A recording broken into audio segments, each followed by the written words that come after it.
Wait lang. Eto mga kababayan, makikita ninyo ngayon yung sinasabi nilang smuggling na pagkain daw. Eto. Mga kababayan, alam nyo ba, yung sinasabi nilang smuggling ni First Lady na may mga pagkain-pagkain, alam nyo ba na natuklasan ni Cara David ang sikreto ni First Lady at ni PBBM na mangha siya? Ito yung sinabi niyang pagkain ha, smuggling daw na pagkain. Mga kababayan, ito, isang vlog ni Cara David na nagulat si Cara David nung nalaman niya na ang palasyo pala nagpapapasok ng mga homeless ng 300 to 500 person a day na mga homeless, yung mga natutulog sa kalye at libreng kumain. Hindi binalita ng mga DDS yan. Kasi bakit? Kasiraan nila yan. Na si Sara ang Vice President pero si First Lady Lisa ang may ginawa. Kita ninyo mga kababayan? Pakinggan ninyo ang vlog ni Cara David. Smuggling pagkain Ang laki nitong facility na to. So, sa bawat isang araw, nakakapagpakain sila ng mga 200 to 250 na mga street dwellers. Almusal pa lang yon. Tapos pagdating ng tanghalian, aabot ng mga 300. So, ganito yung itsura ng pinapakain nila. Good morning po. Sosyal. So, ang ulam ngayon ay itlog, 2 pirasong meatballs at garlic rice. Like po kayo mga kababayan. Kita ninyo, sa umaga 250 ka-homeless. Yung mga natutulog sa lansangan. Sa tanghali 300 to 350 ka mga homeless ang kumakain. Iba-ibang tao yan sa palasyo. Kita nyo yan? Yung mga taong natutulog sa lansangan, yung walang matirahan, walang bahay, walang makain. Pinapakain sa palasyo. 250 sa umaga, 350 sa hapon. 500 katao sa isang araw, everyday yan. Iba-ibang putahe. Kita nyo yan? Tapos sasabihin ninyo walang ginawa si PBBM. Si First Lady Lisa at si PBBM ang may proyekto ng ganyan. Walang gutom kusina. Kita nyo yan? Nagulat si Cara David sa natuklasan niya. Maraming homeless na walang makain sa kalsada, walang matulugan, walang matirhan, na pinapakain sa palasyo. Everyday yan everyday. Iba-ibang putahe. Ano to, nagbabago to araw-araw? O palaging meatballs? Iba-iba. Mamaya tanghali, ano ulam? Ay, social, chicken adobo. Morning. Diba? Ang laki nitong facility na to. So, sa bawat isang araw, nakakapagpakain sila ng mga 200 to 250 na mga street dwellers. Almusal pa lang yon. Tapos pagdating ng tanghalian, aabot ng mga 300. So, ganito yung itsura ng pinapakain nila. Good morning po. Malawak, diba? Sosyal. So, ang ulam ngayon Libre ay yan. itlog, 2 pirasong meatballs at garlic rice. Ano to, nagbabago to araw-araw? O palaging meatballs? Diba? Kita ninyo, yan yung kusina sa palasyo. Mga kababayan. Ginawa ni F. Elisa at ni PBBM na yung mga homeless na walang matirhan, binigyan ng pagkakitaan at binigyan ng makakain. Everyday. Everyday. Matagal na po yan. Dating Pugo Hub po yan. Building na yan. Diba? Kita ninyo mga kababayan. Ngayon alam nyo na. Bakit hindi ibinalita yan? Bakit hindi nireaksyonan ng mga DDS yan? Bakit? Kasi nga pag nireaksyonan nila yan, pangalan na naman ni Marcos. Pangalan na naman ni F. Elisa. Kita ninyo, mga kababayan? Mas may silbi pa ang First Lady na sinabihan ni Sara, ang kapal ng mukha mo, mamigay ng pera, hindi ka naman parte ng gobyerno. Sabi niya, ang kapal ng mukha mo, mamigay ng pera, hindi ka naman politiko. Putang ina mo ka. Samantalang siya politician, ang kapal ng mukha niyang pagnanakaw ng pera. Buti pa si Lisa, walang posisyon sa gobyerno, nagpapakain sa Pilipino. Pero si Sara, Vice President, pangalawang Pangulo, nagnanakaw. Makita nyo mga kababayan? Ito.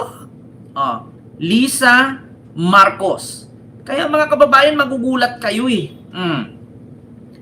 Biruin nyo, buti pa yung First Lady na sinabihang walang posisyon sa gobyerno na migay ng pera. Samantalang siya, Vice President, nagnanakaw. Ha? Ayan ah. Mula sa marumi at napabayaan, unti-unting nagiging tambayan ng Pasig River Esplanade. Sa ilalim ng bagong Pilipinas, binibigyang halaga ni PBBM ang pampublikong espasyo na ligtas, maaliwalas at bukas para sa lahat. Ayan, proyekto ni Lisa yan. At ni Kapag may PBBM. maayos na pampublikong espasyo, mas nagiging buhay ang lungsod. Sa proyekto ng Pasig River Esplanade, pinatutunayan ng pamahalaan ni PBBM na ang kaunlaran ay dapat nararamdaman sa araw-araw ng tao. Kita nyo? Yan. Ah. Mula sa marumi at napabayaan, Bukod dyan, ito pa. Tila umabot na rin sa Malacanang ang suko DPWH leaks na hawak. Ito pa mga kababayan, wait lang. Open natin. Magugulat kayo, di ba? Yung project ni Lisa, ito na naman. Panibago. Kilala natin siya bilang unang ginang. Pero Pero bago pa man siya tumuntong sa Malacanang, meron siyang isa pang mundo na pinagmulan, ang classroom. Sa loob ng halos 3 dekada, isang respetadong propesor ng abogasya, si Lisa Marcos. Tara, alamin natin kung paano ang kanyang karanasan bilang guro ay naging batayan ng kanyang mga proyektong pang-edukasyon ngayon.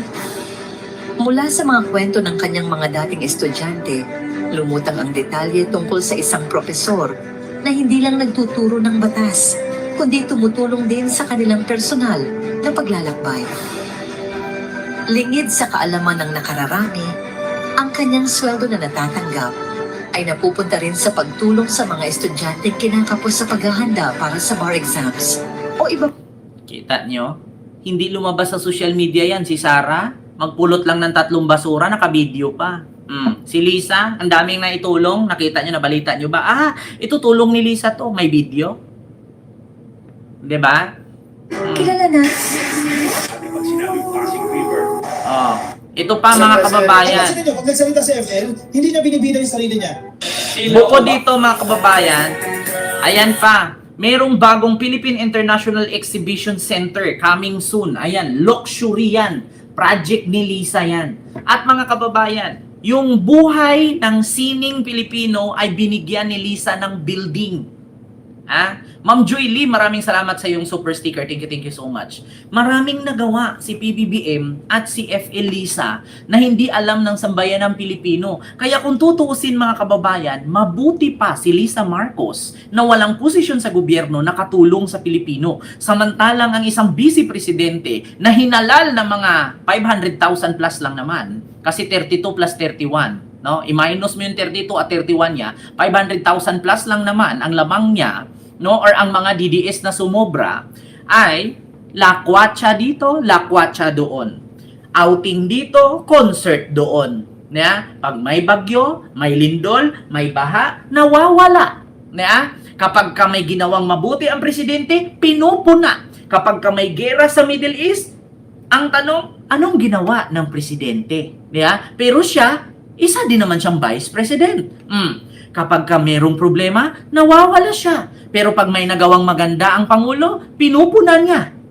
Gala dito, gala doon. Ang buhay ng Vice President na pinagmanahan ng kapangyarihan ni Dora the Explorer. Kita nyo yan? Kung meron mang Dora sa TV na cartoon, meron din siyang tatay na cartoon. Kung meron mang Dora na the Explorer, meron din po kaming Sara the Lakwatchera. Diba? So kita nyo naman. Ang Davao daw, napakalakas kumita. Pinakamataas na era sa buong bansa. Pero bakit wala silang university at hospital?